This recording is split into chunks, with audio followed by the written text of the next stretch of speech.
Now, if you're anything like me, I know you have cringy art, so we're gonna be redrawing my old art today. So this first drawing is from 2020, so it's obviously pretty old, so let's be kind and have an open mind.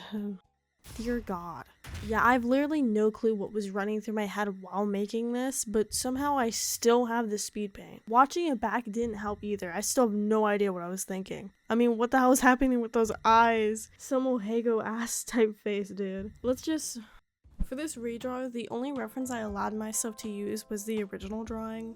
No photos, no poses, references, just whatever knowledge I picked up since then. Not to toot my own horn, but the anatomy for not having a reference is pretty okay. When sketching, I always start off with a couple different poses until I end up with something I like, then I thumbnail it. And then I add in the rough guidelines, and then I go into more detail. And when I'm detailing, I try to remember to think of the drawing as if it was 3D, using lines that follow the shapes of the form that I laid out. I don't do liner, and I rarely ever clean up my sketch since I'll just be able to clean it up later in like the rendering process. When laying down my flats, I use color with similar value that are desaturated, worrying about the values later on. I make sure to make a somewhat cohesive color palette, mostly sticking around blues, greens, pinks. Like you'll see later on, the blonde almost turns a slight green hue. Even if subtle, it makes the pink pop way more. Now, if you don't know color theory, you're probably confused on why green and pink work together, but that's because they're complementary colors, meaning that they are opposite sides of the color wheel. Another cool trick I used here is laying down decently saturated colors, then laying down a gray next to them. When we do this, we perceive the gray as a complementary color. For example, in my piece, under her nose appears to be a blue ambient light,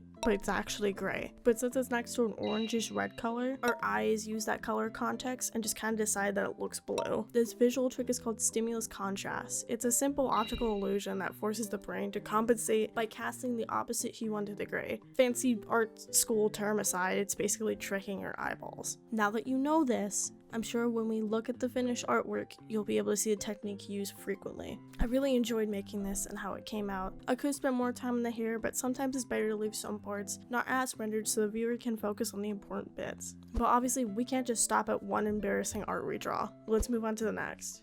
Oh man.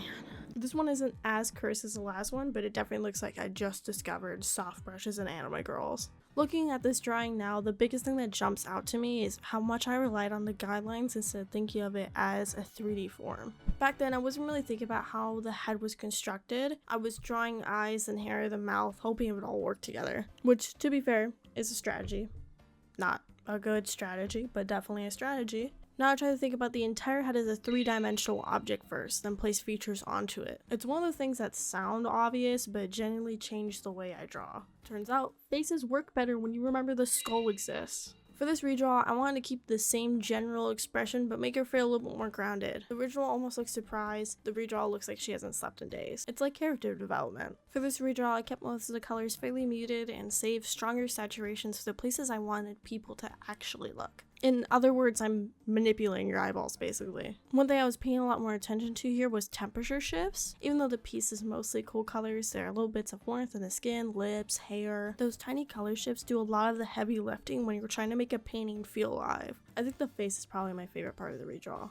The original face is cute in a very early 2020s kind of anime art way, but I like that this version has a bit more personality. Looking at them side by side, I don't think the improvement comes from rendering or fancy brushes or anything like that. Most of it comes down to understanding form, values, and color better, which is honestly encouraging because all of those things you can learn. You don't magically wake up one day and be able to draw better. You just make a ridiculous amount of questionable artwork until eventually things start making sense. And trust me, I have a lot of questionable artwork. Looking back at these old drawings is always a little embarrassing, but honestly, it's also pretty motivating. It's easy to feel like you're not improving when you're drawing every day, but when you put your old work next to your new work, that's really when you see how far you've come. So if you got some old crusty artwork sitting in your hard drive somewhere, maybe give it a redraw. Worst case scenario, you'll get a good laugh at it, and best case, you'll surprise yourself. Thank you for watching, and I'll see you in the next one.